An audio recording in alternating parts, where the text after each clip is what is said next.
Good morning. Can you guys hear me?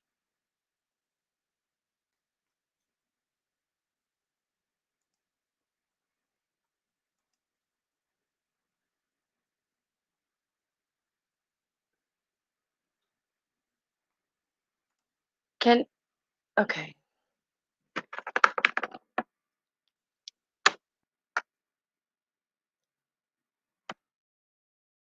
Can you guys hear me?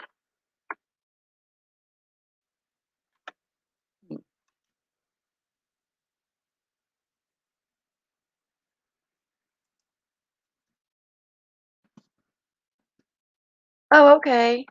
I've never done this before. This is my very first live stream. So I was playing around with StreamYards the other day and um, never actually hit broadcast. So, well, thank you guys for being here with me. I appreciate it. And if anybody actually watches this replay, thank you. I mean, I really appreciate it. But I wanted to talk a little bit about women's health, at least my personal experience and journey so far being a woman, because it's just something that people don't talk about. They don't talk about severe cramps. They don't talk about having to go to the bathroom too often. They don't talk about cysts and things like that, extremely heavy cycles and clots and all that nastiness that goes with being a woman because, it's not like we chose to bleed once a month, you know? So for me, my family history, we have a lot of problems, mostly fibroids, and some women have endometriosis. Um, I haven't done a super amount of research on it, honestly, because part of me is scared to find out what some of it is. Um, a couple people in my family have had pre-cervical cancer, including myself. And man, tell you what, having to go to the gynecologist every 6 months to get a pat pelvic and a vaginal ultrasound, no, not fun. Don't ever want to do it again. But I see Claire S. I still call you Claire Bear in my heart, and then just us. So thank you, ladies. Or I'm assuming. I'm sorry, I shouldn't assume. But do you guys have any questions?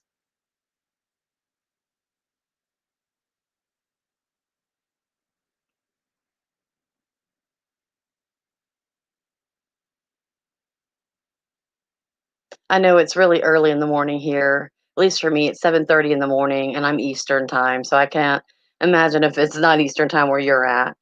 But well, just for me and my journey, I've even from my very first cycle at 13, it was bad. It was heavy. I knew it was going to happen, but I didn't know what it was. And I'm sitting there calling my mom at work, like, "Mom, so I think something's wrong. I might need to go to the hospital." And she's like, "No, you started your period." I was like, "Okay, yay, great. Now I'm a woman." As I got older, they got worse and they got heavier, and I just thought that was normal, you know? I when I would start finally going at 18 to the gynecologist, and I would tell them, "Hey, my cycles are pretty heavy," and they're like, "Oh, well, that's normal." I did not need any surgery for the precancerous cells. They just watched them, and I said it was like HPV, and they went. Surprisingly, they went away on their own. I don't know how that works, but they went away on their own. But I was possibly going to face needing to have surgery to remove them if they didn't clear up on their own. But, I remember sometimes when I was at work in my early teens at 18, 19 years old that I would be menstruating so heavily that I would go through the highest breed not breed, but, absorbency of tampons and large pads, and I went right through it within the matter of an hour and a half, and I had to go to my boss and say, "Hey, I need to go home, take a shower, and change," because it was, like, that bad. And she's like, "Well, you have to use your lunch break to do that." So I had to basically go to lunch, take an hour lunch, go home. Thank goodness I didn't live that far from where I worked. I worked at a grocery store, and then went home, took a shower, and just had to go trips to the bathroom every hour. That's embarrassing, telling your boss, "Hey, I got to go to the bathroom every hour because of something you can't control." When I did go on birth control, it did actually help significantly with the heaviness of my cycles and the cramps and all that lovely, lovely stuff. But it also caused me to gain a lot of weight in a rapid amount of time. My personal opinion, going from a size 9 in girls had to having to go to an 18 in women's within a matter of 3 months, that's a large amount of weight gain, and I cried at the store. I'm not joking, I literally bawled like a baby, and my ex-husband, he's like, "Oh, it's not that big of a deal, it's not that big of a deal." Like, "What do you mean it's not that big of a deal? I just went up 3 or 4, clothing sizes in a matter of 3 months." When I call the doctor, he's like, "Oh, well, birth control doesn't make you gain weight, only if you eat more." I'm like, "No, I'm not eating more. I'm unloading trucks for a living. I'm moving, I'm exercising. I'm not eating more than I usually do." So that was bad experience. And yeah, and it's been a struggle ever since then for my weight because this is also a point in my time where had 2 50-pound boxes fall on my back and injure my back. And that's a story for another day, I think. Um, but as time progressed, I noticed, when I was working, people would ask me, "Are you okay? You're really pale today. You look really weak. Are you okay?" I'm like, "Yeah, I'm just on my cycle." And like, "Oh, okay," and left it at that. They didn't say, "Oh, do you need to go to the doctor? Maybe you're anemic," which I found out I was anemic and had to start taking iron pills and vitamin D. But they don't tell you that. And my doctor wasn't really asking when I would go for my annual checkups, and I didn't volunteer the information. That's a problem I think we have as women. We don't volunteer the information to our doctor until there's something that we can't deal with anymore. And also, thanks, Claire. Yeah, it wasn't fun. And I'm still living with the repercussions of that. And unfortunately, the signs of any damage to my back did not show up while I was working for that company. It didn't show up until after the statute of limitations had run out for workman's comp. And it was something I did accidentally, but it was still, I was partially of the cause of the boxes falling over. Um, Sorry, you guys, I can really make a short story very long. I'm a talker. I'm sure you figured that out. But we don't think about, telling our doctors what's really going on and really asking questions, or at least until we get a little bit older. Now, I've I've struggled with infertility, and that's a difficult thing. Me and my husband, we tried for 13 years. Yeah, we've been married. I'm sorry, I had to think of the math. Oh wait, 2008. We've been trying to have a baby since 2008. And part of it during this time frame, that's when I, had the precancerous cervical cells. My mom had that while she was pregnant with me. She had precancerous cells. One of my cousin had precancerous cells. Oh, just us. Did you have a question? You said me or in a question mark.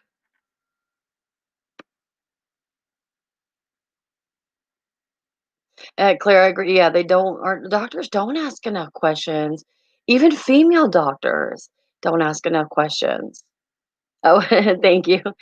Um, I remember my first few gynecologists were male, and they asked questions, but maybe not necessarily in a way that I felt comfortable sharing because they didn't know what I was going through. Or either that or we're just taught not to talk about it. And I think that's part of the problem. We're taught not to talk about it. Other than if we just talk about it amongst ourselves, having to go to my mom and ask, XYZ. I'm trying to think of situations, but I really can't think of any right now. But asking, well, is this normal? I don't know about you guys, but I would get a really upset stomach. I would be nauseous. I would be going to the bathroom all the time. I mean, to the point where I had to take Pepto-Bismol to be able to go to work. To me, I just thought it was normal, you know? Oh, well, you're this goes along with it because it happened like clockwork every single month.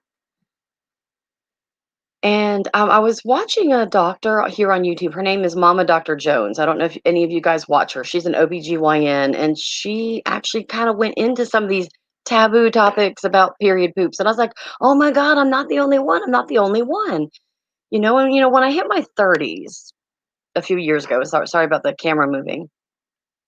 When I hit my 30s, me and one of my coworkers, um, we were talking about things because we both happened to be on at the same time, right? And I was like, "Man, this is bad." And she's like, "Can I ask you a question?" And I'm like, "Sure." "Did your cycle get worse when you hit 30?" I was like, "Yes, it did." It's like, "What the hell? What the heck, man?" It got heavier. I started getting more clots, which is disgusting. But then again, didn't talk to my doctor. And at this point, since we were trying to get pregnant, well, I mean, I had talked to my doctor about the heavy periods, and they're always like, "Oh, well, we can put you on birth control." And I'm like, "Well, no, I'm trying to get pregnant, so birth control is not an option for me." But part of my struggles with infertility is I would get ovarian cysts, and it's the kind that were cloudy that they wanted to monitor and watch because those are the kind that can turn cancerous. So I was being, mindful of that if I felt anything unusual, which I could actually feel them, especially when they rupture. Oh my God, you feel like you're gonna die. At least I did. I mean, it was painful, very, very painful. If you've never had something explode inside of your body, I don't know. But hold on one second. Take some coffee here. Drink some coffee. Um, But yeah, my ovarian cyst would be like of the cloudy kind, and when me and my husband were trying to get pregnant, um, my doctor, she was doing all kinds of blood work, make sure everything in that side that was fine. And I told her about my family history of, my mom only being able to have me, but my grandma had 7 children, and one of my aunts had 5 children. So they're like, well, we don't think there's anything wrong genetically speaking, at least, with how many kids your grandmother had. And my grandma had to have a hysterectomy at a very young age. I think she was in her 30s because of fibroids. My mom had to have a hysterectomy in her 40s because of fibroids. One of my aunts had to have a hysterectomy after a after suffering a miscarriage, and immediately was in surgery, emergency surgery because of it. And she doesn't really talk about it much. I just found this out last year or the year before her situation because she never really would talk about it. And my great grandma, God, I'm telling all the stories.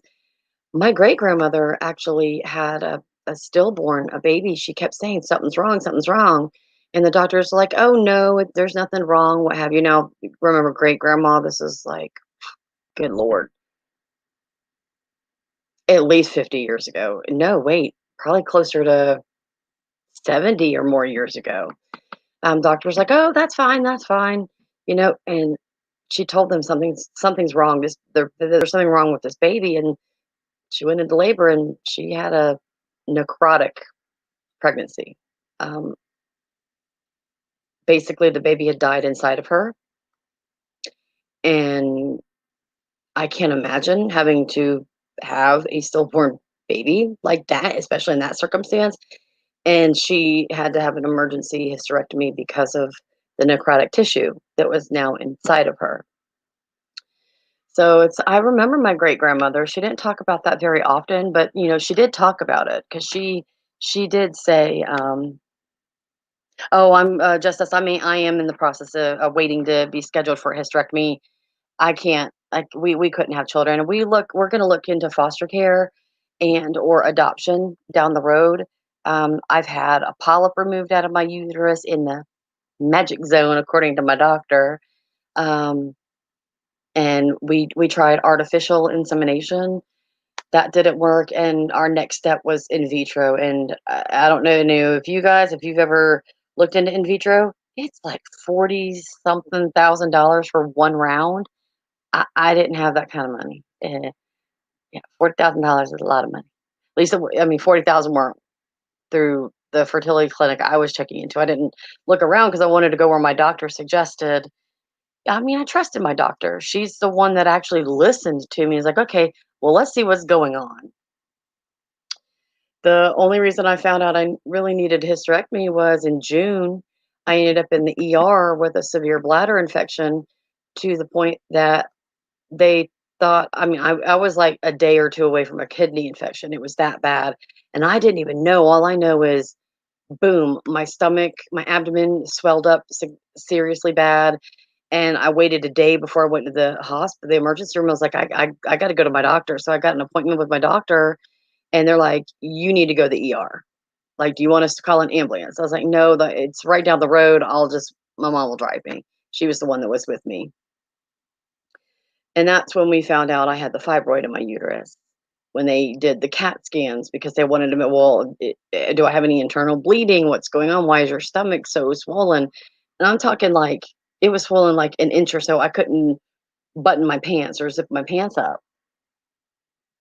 They found the fibroid, did the ultrasounds, the external and internal ultrasounds.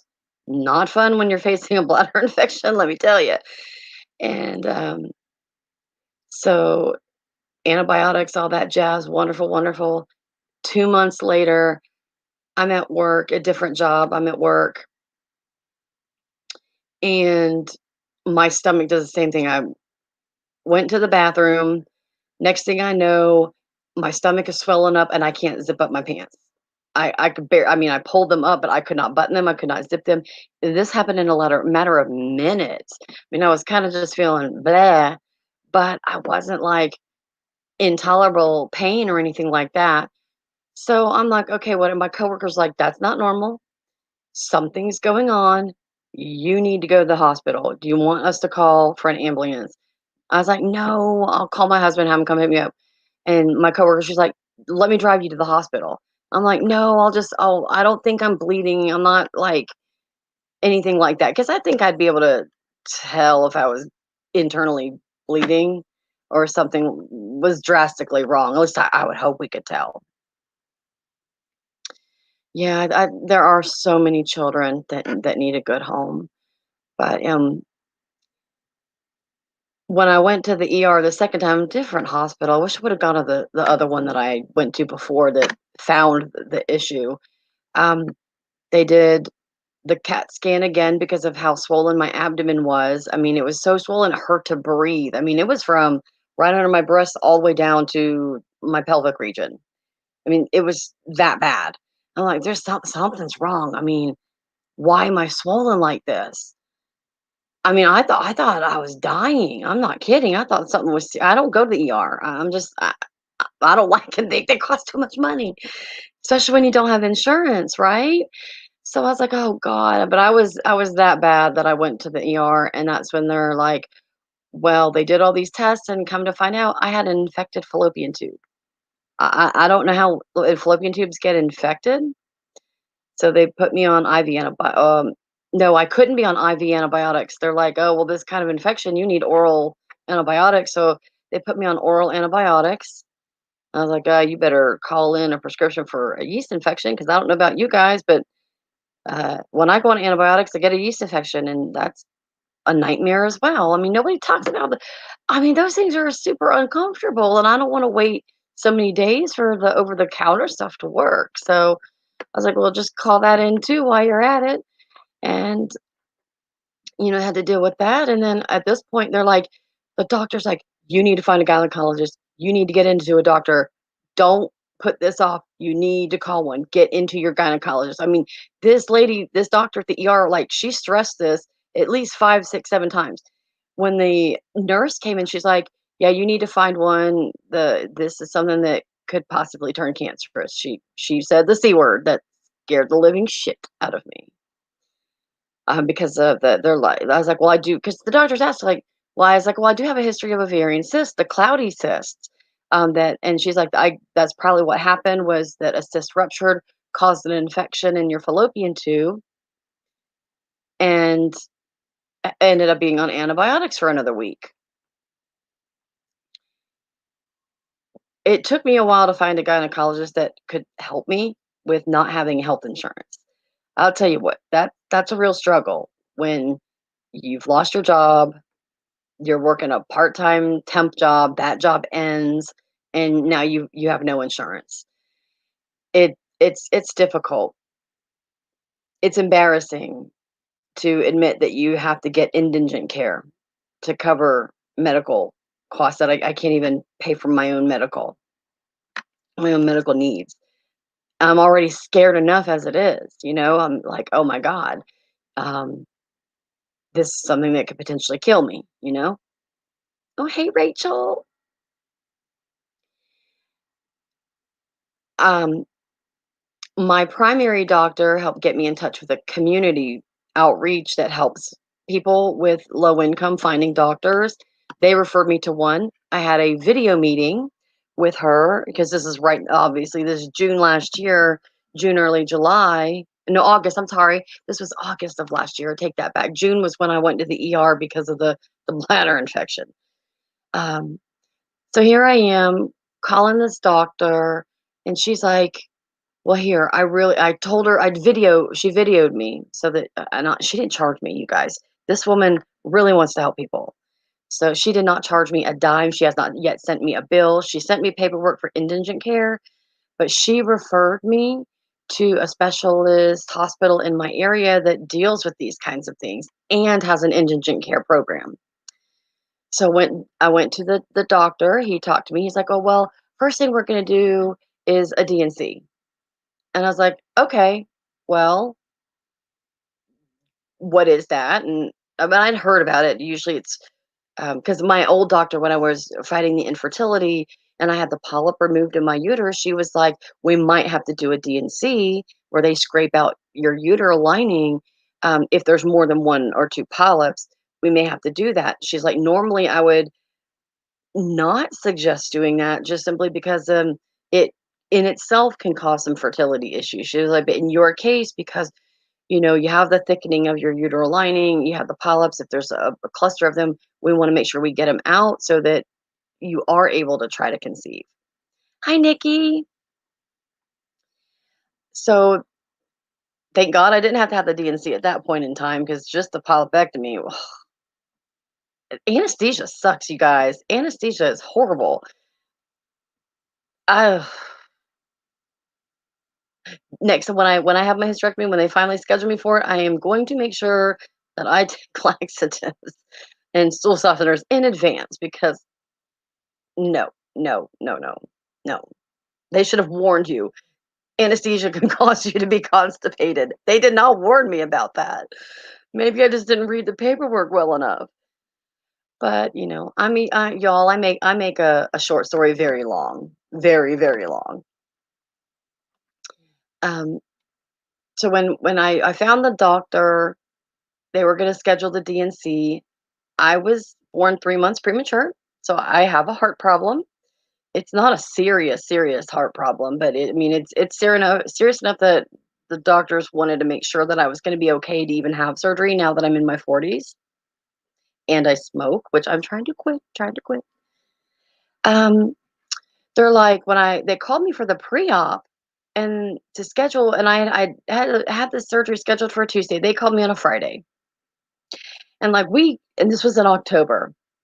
Like, we can't schedule you. We can't schedule you because we need to get a cardiologist. You need to get cleared by a cardiologist." And I'm like, "Why didn't they tell me that in September when um came in the first time and they were putting me on the books for surgery?"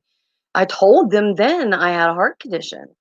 And they're like, "Oh, well, I'm sorry. Well, good luck getting into a cardiologist 3 or 4 days before surgery.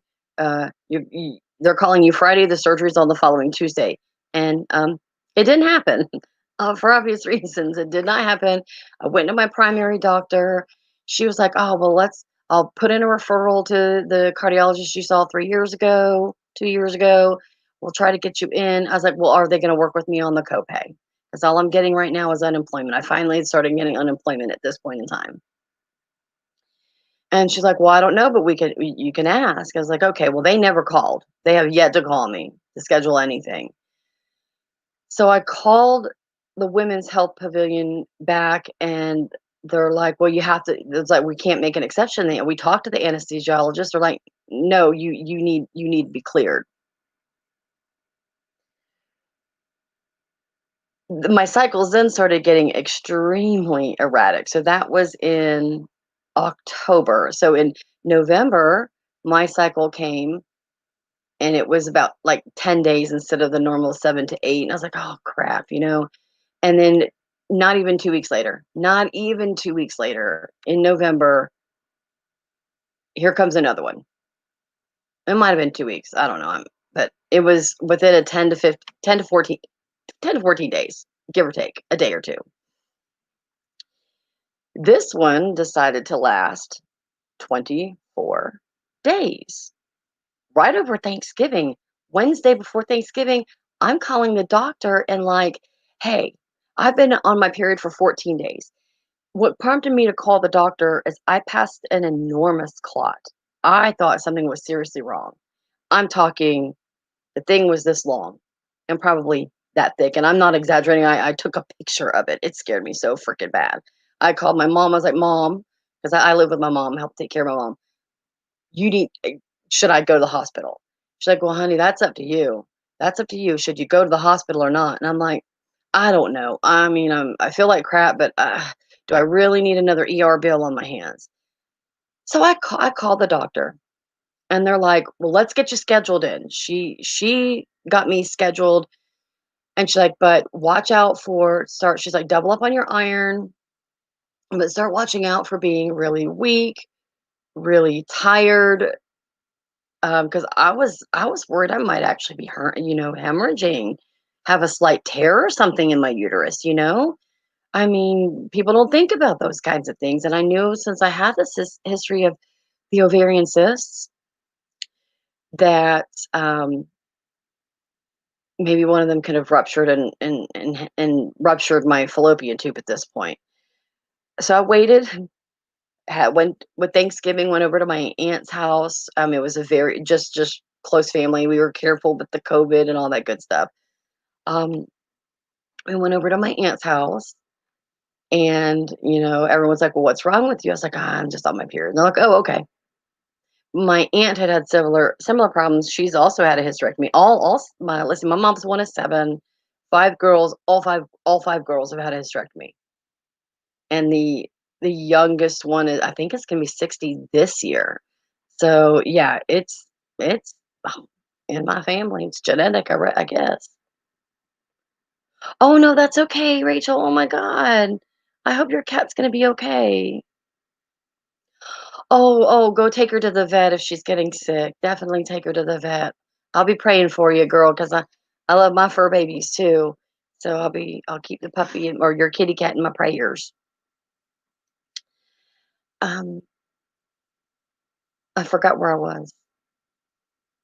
Oh yeah, the women in my family have always had ovarian cysts. I can't think of one of my female cousins that hasn't struggled with some kind of, maybe one or two. I think there's one or two that haven't struggled with issues like I'm having. Oh my god, 72 days? Hold on, let me see. Do I don't know how to do this whole pinning stuff, you guys. Hold on, can I show your comment, just us? It's just did that Oh, I learned something new, you guys. I'm sorry. I forgot I could do this. I like learning new stuff, but I can't imagine that. I know my mom's first cousin, his daughter, I his, her stepmother was telling me, 'cause they actually live in my area. She was on her period for, like, 180 days or something like that. Why the heck she didn't go to the hospital, I don't know. I'm not no, no, I can't imagine.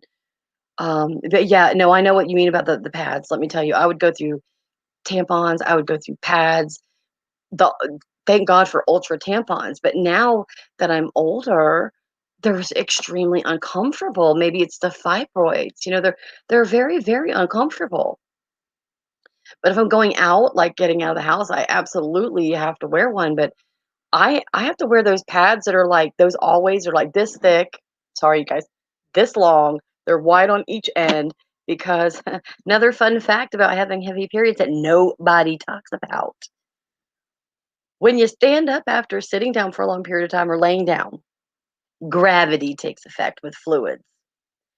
I would have to sit on the end of the bed, stand up, it would gush out. It's disgusting. Oh my god, I'm sorry, guys, but somebody's gotta tell you about this, at least my experience. It would gush out. I had to sit right back down because it would be so fast and so heavy that it would literally go all over a pad. I don't know if I have a tilted uterus, that's a possibility. With all the vaginal ultrasounds and ultrasounds that I've had, the doctors have never told me I had one, because they kept looking for the ovarian cysts, so I'm hoping they would've told me I had a tilted uterus. But that's good to know. I'm gonna have to look into that. Well, now they're gonna take it out eventually, but, it's not fun when you get up in the middle of the night because you gotta pee and change your pad because you've already gone through 3 of them, and you stand up and gravity takes effect, and it's everywhere. Oh, Nikki. Dang. I mean, dang. One of my friends, her mom had to have a histo because of a prolapsed uterus. I mean, that's when it's trying to come out of your body, right? Like it's sinking down into your vagina. She couldn't wear tampons either, and she went ahead and had the hysterectomy as well because of her uterus. Matter of fact, I think she ended up first getting like a bladder sling as well because it was affecting everything. Everything down there got affected. And then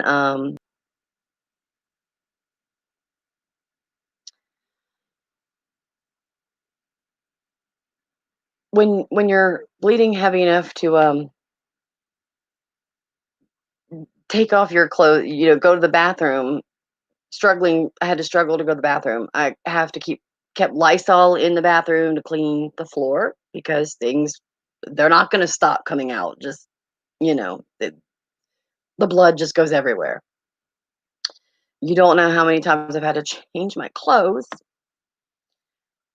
because I would get blood everywhere on my underwear, my pants, everything, and I have to change clothes and because it's just coming out so heavy. And I finally, when I watched Mom and Dr. Jones, I was realized, you know what? This isn't normal. She's like, normal for some women are different. But when it gets to a point you just can't take it anymore, you need to have a conversation with your doctor. And I did. And that's when they were talking about the DNC. When I had that 24-day period, they were like, are you still wanting to have children? And I was like, well, I'm 42. We've tried for 13 years. It hasn't happened. We have to get IVF and we just can't afford in vitro fertilization. It's just not in the cards for us. She's like, the reason I'm asking, the doctor, she was really, really, um, sorry. Oh my gosh, Nikki. Hi, Jen. I'm so sorry to hear that, sweetheart. Oh my God. I'm Southern, y'all. So if I say dear, darling, or sweetheart, please don't get offended. I thank you for sharing this, guys, ladies, because hi. Um, yeah, the breaks in between, it's 2 or 3, 4 or 5 days. That's not enough. Like, I need 3 weeks between them, ladies. I need 3 weeks, and that wasn't happening. So she went ahead and she scheduled me for the hysterectomy.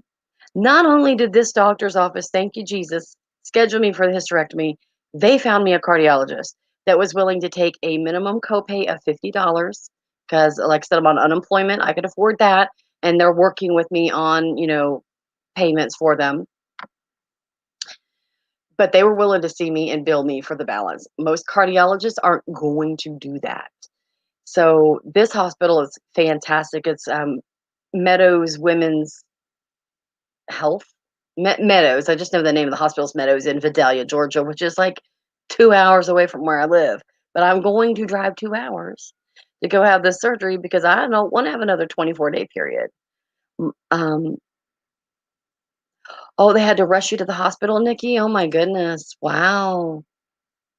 Oh, you're in the UK. See, you guys have way better healthcare, I think, from what I've heard, because it at least they care about you, not dying. At least some, I guess some places. I don't know. I don't know much about the UK. I'd love to hear your stories though. I'm really would love to hear your stories. Okay, so pet is it PETA or PETA? I'm so sorry. They gave you an IUD.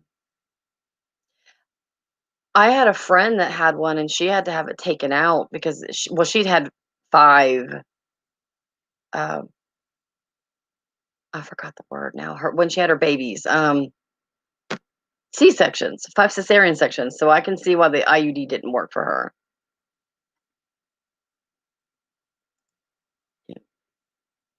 Yeah, thank you, Jen. Yeah, they are working with me, which but I did get my paperwork.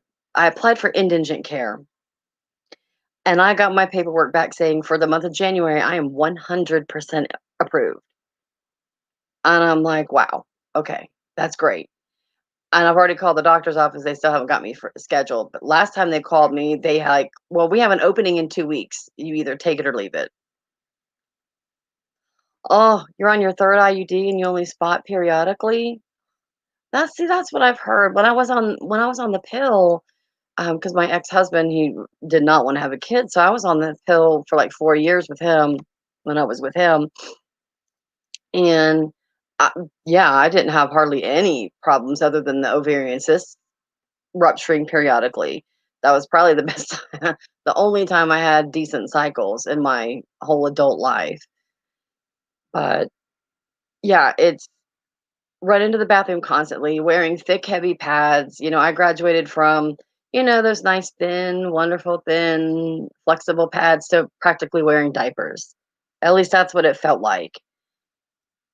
And then at those point in times, you get a rash.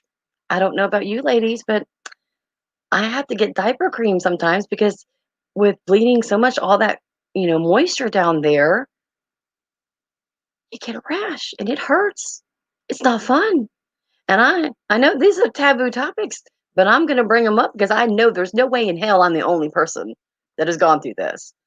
They sell special creams apparently because enough women have had this problem that they need a rash cream for their lady bits. We should not have to be going through this.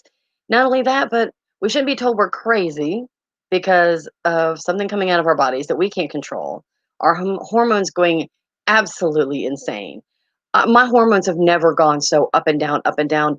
When I was on that period for 24 months and I went to the ER, or 24 days, I'm sorry, 24 days. I went to the ER and they're like, "Well, it's the fibroid. It's definitely the fibroid that's causing these problems."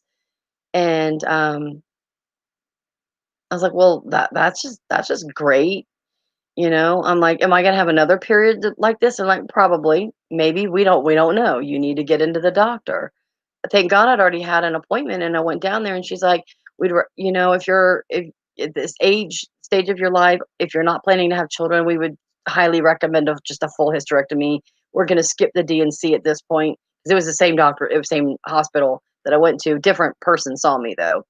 First one was a man that wanted to do a D&C. I guess he didn't understand, but he's like, "Well, we can't just jump through the loops. We can't just, schedule you for the hysterectomy without trying to do other procedures first." I was like, "Well, that makes sense." So when I had that long, extremely long period and they found the fibroid, they're like, "No, we're just gonna skip ahead since you have these problems and you ended up in an emergency room because of them. We're just gonna go ahead and schedule you for this." So that's what I'm waiting on now. And it's really hard to look for a job when you know for a fact that pretty soon that you're going to be having your insides taken out. I'm terrified. I mean, I'm terrified something could go wrong. Um, It's outpatient. I mean, how they could do outpatient for removing a part from your body, I don't know, but I shouldn't say nothing there because my back surgery was outpatient as well. So, um, and I'll be happy to share my back surgery story if you guys are interested in that at a later date. I know we've been on here now for 40 minutes of me just jabbering away. Oh, Nick, yeah, I like that comment. Understanding it is. It's so behind the time. Really? Really? Man, that's not fair. You know, I I guess as now that I'm older, now that I'm in my 40s, I can understand why doctors want to wait to tie your tubes or have a hysterectomy for women that state in their 20s, "Hey, I don't want to have kids. Take it out, burn them, do what you want." Yeah, outpatient. Outpatient. Everything is outpatient nowadays unless you're having a heart attack. You've had 2 back surgeries too, just us? I had 2 micro discectomies. I really wish my doctor would have suggested the spinal fusion. They did suggest it if I had to have a second surgery, but the reason I had to have the second back surgery is because I fell and decided to screw up everything in my back and neck and upper back and anyway. Um, but we ladies, we deal with hormones. Men think we're crazy, and they think they have it bad because they have to deal with us. Well, I cry at commercials now. I don't know about you guys, but when I hit my mid-30s, I cry at the drop of a hat when I'm menstruating. I get hungry now. I never used to get hungry before before I hit my 30s and 40s, and around 40, a sweet tooth grew in. The dentist still won't pull it out. I don't know what their problem is, you know. They're like, "Well, I don't see the sweet tooth. We can't pull something we can't see," but I swear it's in there. Hold on, Jen, I'm reading your thank you, Jen. I appreciate you sharing this because I know we were talking about it before. Open open discectomy?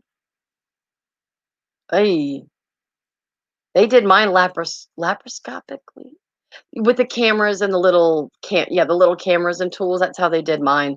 They scraped the bone off of the part of my spine that was pinching my nerves, my sciatic nerves.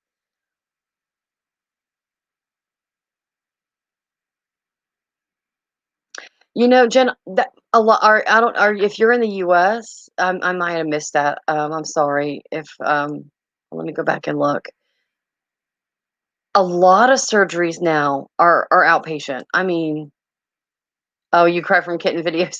Yeah, I cry from kitten videos, puppy videos, Hallmark commercials, Publix Publix commercials. I'm in the South. We have Publixes, and Publix used to make like the best holiday commercials, and I still cry. I cry at happy stuff, sad stuff. I cry at the drop of a hat now. Oh, really? Yeah, I know that feeling right there. And then you so you're not see, they're talking about being able to leave one of my ovaries. My right wait, yeah, my right ovary is the one that normally has the cyst, the cloudy cyst on it. So they most likely will take that one because that's the side that I had the infected fallopian tube. I told somebody I had an infected fallopian tube. They're like, "What? Those can get infected?" I'm like, "Apparently everything can get infected." Like, well, they're like, "Well, what caused it?" I go, "I don't know, but they think it was a ovarian cyst that ruptured and caused the infection." Antibiotics suck, man, and they put me on naproxen, which is an anti-inflammatory. That actually helped because I still had that when I got my next period. I took that instead of ibuprofen, and I have to admit it helped, and it was a little bit shorter. It was only like 8 days, that one, but it was still heavy. Um, but I appreciate you guys sharing with me because I know I can't be alone in these kind of struggles to question my own body at times. And Google can help you, but Google can scare the crap out of you as well. Google's good and bad, and so is WebMD. I've started staying away from a WebMD because I swear to God, you're gonna come up with everything. You read WebMD, "Oh, I got that. Oh, I got that too." I'm like, okay. No, I don't, but I might." And I'm not a hypochondriac. I avoid I avoid doctors, but I do bring up the important things, and I'm glad that I finally, 42 years old, told my doctor, "Hey, listen, things aren't right. I need some help." They didn't wanna put me on birth control because, A, I wanted to get pregnant, and then, when I turned 40, my primary doctor that did family care, she's like, or 30, I might have still been 39, she's like, "Sweetheart, with your age, the fact that you smoke, we would not wanna put you on birth control, and I would not suggest you getting pregnant because of the type of medication my pain doctor was prescribing." It's,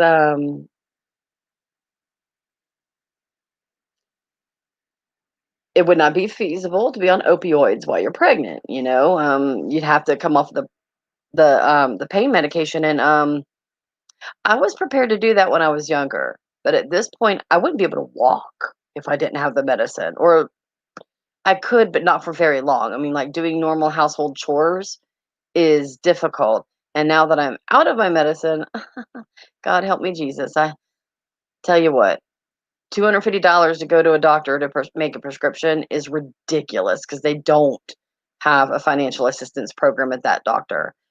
But you know what? I'll deal with it. Hopefully, I'll get this hysterectomy soon, and then I can use my unemployment to, go to the doctor. So I can help my mom pay the light bill. Cable, lights. It's not free. So you still have your ovaries, Nikki? They're crying 6 years ago, really? And Jen, you have endometriosis. See, my cousin had endometriosis. She said she didn't struggle with really heavy periods, but she did with the ovarian cysts, and that were really, really, really painful. I want to show that one. Yeah, my wow. Oh, I'm sorry, Jen. I understand the being done part. Oh yeah, yeah, yeah. I'm still tender, Jen. I'm still tender from when that infected fallopian tube. I'm like, I can't put a lot of pressure down there. And another side effect from having fibroids, because I think I've had it for longer than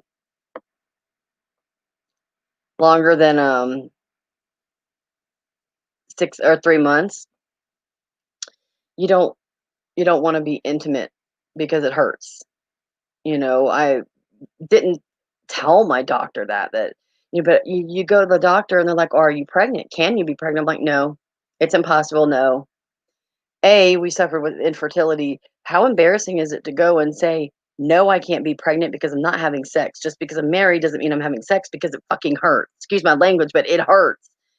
So, and I finally broke down and told my doctor that, and she's like, the doctor's going to do. She's like, "Well, yeah, I could understand that. When you have a fibroid, it can be painful, and that's probably why you don't want to be intimate with your husband."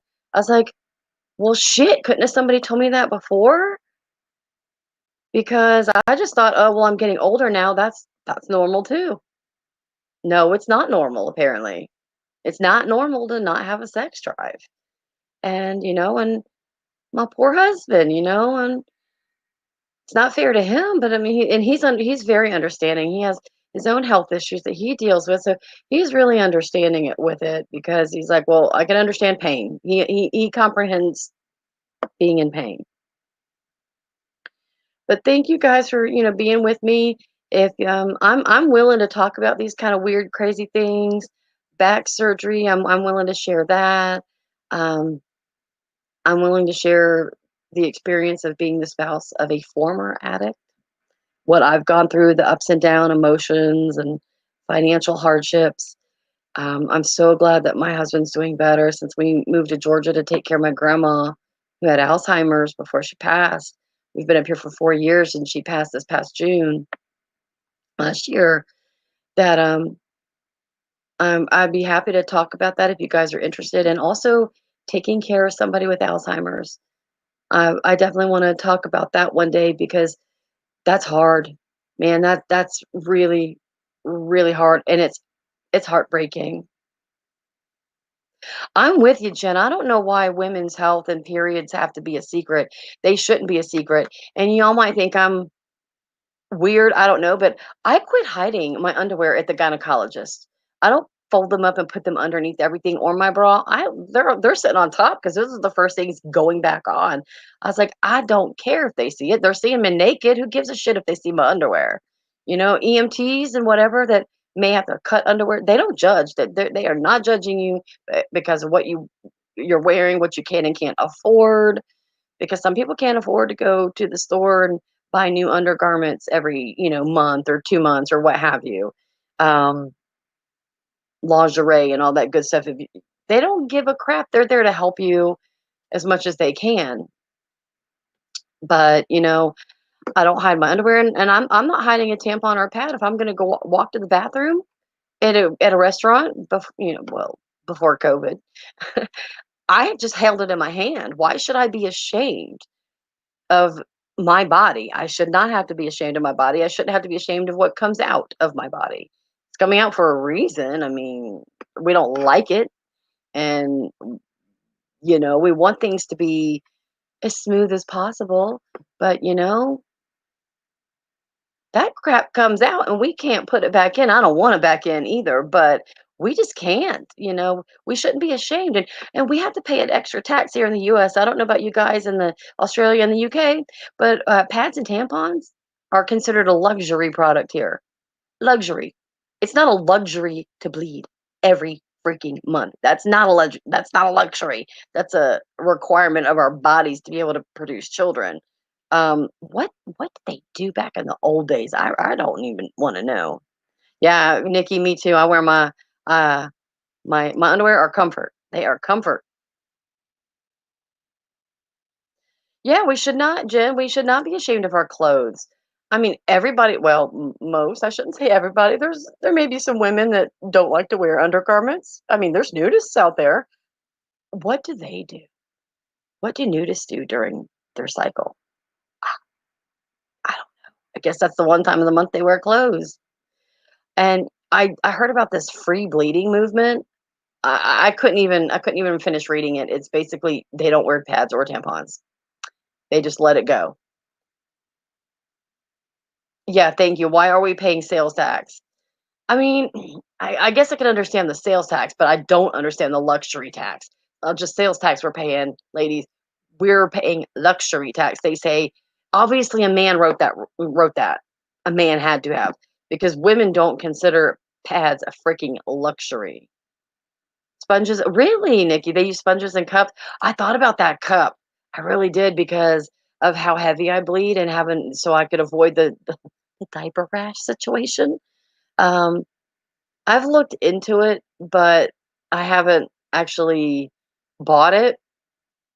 And then all this other stuff decided to happen to where I'm like, well, I'm not going to invest in something like that I'm just going to end up hopefully throwing away in a month, maybe, hopefully, because I'll be quite happy to have this gone and adopt children down the road when we're financially in a position to do so.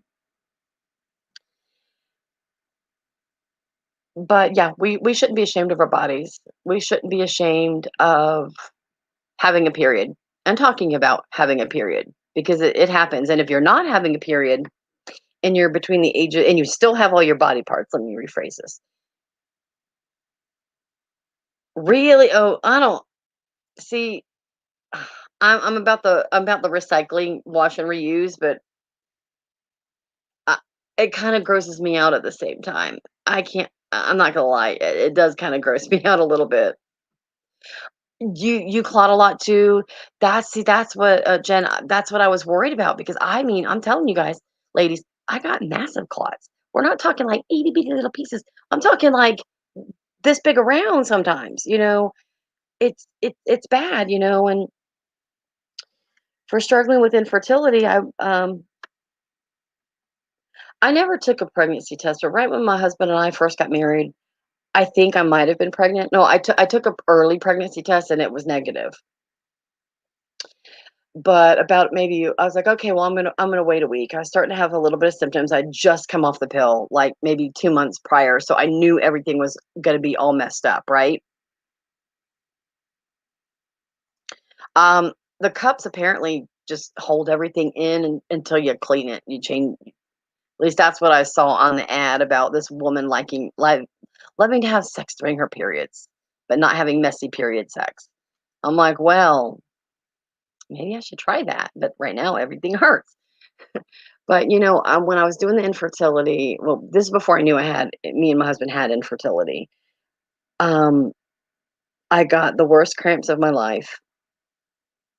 I thought my inside was trying to come out, being ripped out of me, and I went to the bathroom and I looked, because I don't know about you guys, but I look to make sure everything's normal and not like I'm gonna die, you know? I mean, I take some stuff seriously. I looked down and there was a clot. The shape of it was in the shape of a fetus, and it was a slightly different color than normal clotting tissue. And I didn't go to the doctor. I didn't go to the hospital. I didn't want to believe what I thought it was. But when I was explaining it to my mom and I was explaining it to a friend of mine that had had a miscarriage, they're like, it really does sound like you had a miscarriage. Um, and it's possible I could have, but I don't have a proof of it. I didn't take the pregnancy test. Um, and I didn't go to the doctor. And then later, a couple years later than that, I had a false pregnancy. I didn't have a period for 3 months. And I'm like, "Okay, this is not normal." Um, all the pregnancy tests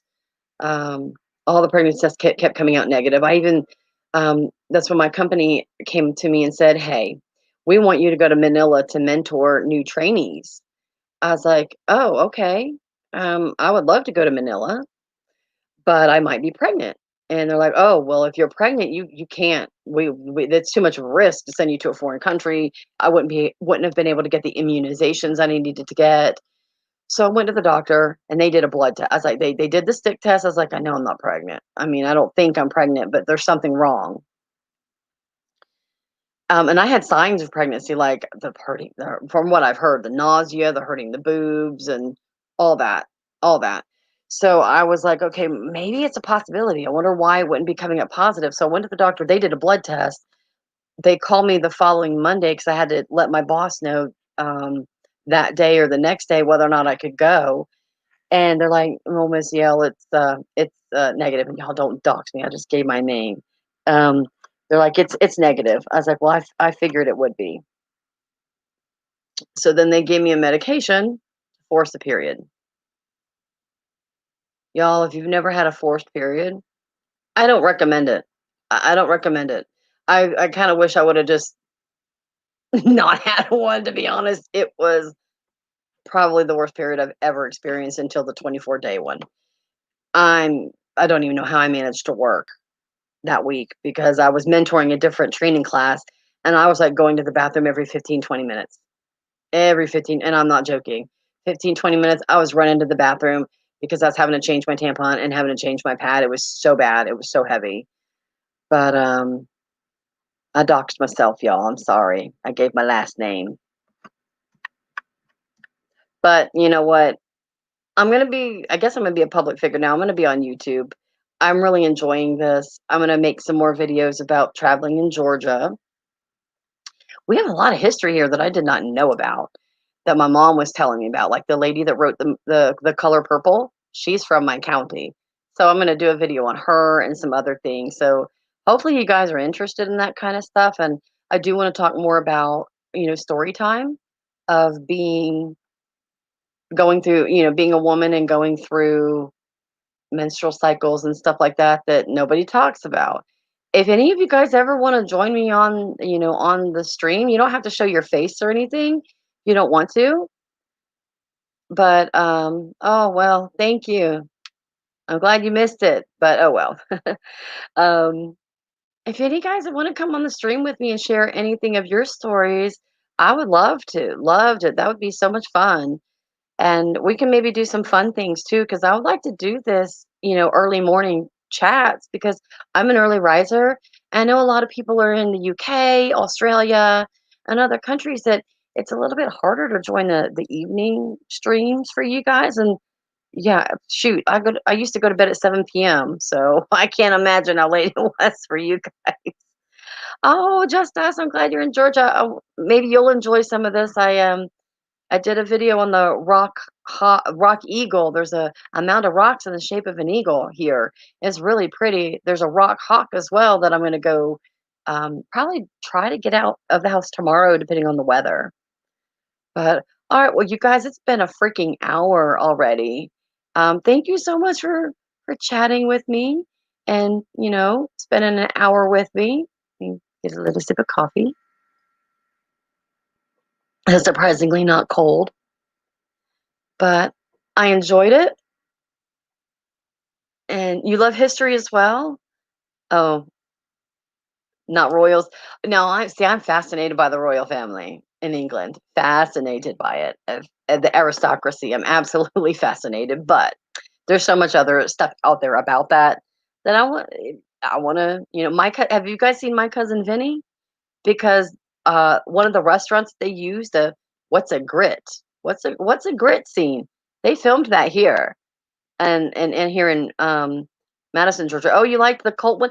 Yeah, that one was crazy, man. Y'all, I wish I would have taken video of when it was actually here. It was the most crazy thing I had ever seen in my entire life.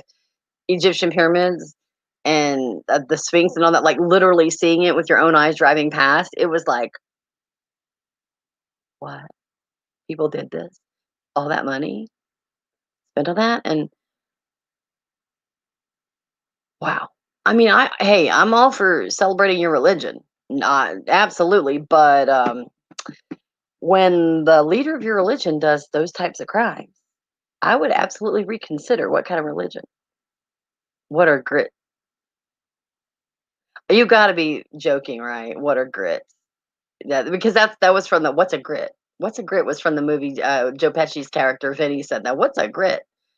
I don't even know what a grit is. It's corn, I think, but I eat them and they good.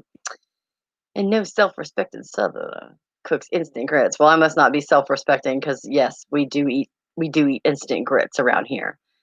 I'm not sitting 30 minutes to let something heat up unless I don't have anything better to do. But well, ladies, I've really enjoyed this, and I know Miss Rachel, we're gonna keep her. You don't have grits. You don't have grits. Oh wait, didn't you say you were in the UK, Nikki? Well, you gotta try grits. I don't know if I can ship them to you. I'm sure they're on Amazon if it's something you're interested in. It's like a little tiny pieces of corn, and they're really good with fried eggs with the yolk still running and bacon, and some cheese, and you mix it or have a scrambler bowl with them. They're yummy. Maybe it's just something I grew up with. And you gotta put tons of butter. If you ever try them, you gotta put tons of butter in them. That's just how we roll. Yeah, yeah, UK. I thought so. I thought you were in the UK, but I can't believe you don't have grits. Oh no, I do believe it because we don't have a lot of stuff that you guys have. I'm I'm gonna look up some recipes to make bangers and mash because it looks so god blessed good. I'm telling you what. I watch a couple YouTubers from the UK. I watch Joel and Leah. I think they're called These Two Brits. I've watched them for years, and I watch some Harry Potter people. Jen, you're in the US and you've never tried grits. Now, I know that they have grits up north in some northern places because I've heard people say, hey, they started serving grits here. I think because some southern people moved up north and started restaurants. And I mean, hey, there's lots of stuff I've never tried. So, but I've enjoyed our little chat, guys. Well, I'm going to go and let me know on Twitter or Instagram what other days that you guys think. Mondays are out for me. I have some other things, and as long as it's pretty early, like this time of day, would be okay for Tuesdays and Wednesdays, maybe because I know Emily D Baker, she goes live on those days. Oh, you like Joel and Leah? Yeah, I love me some Joel and Leah. I even follow their personal pages as well.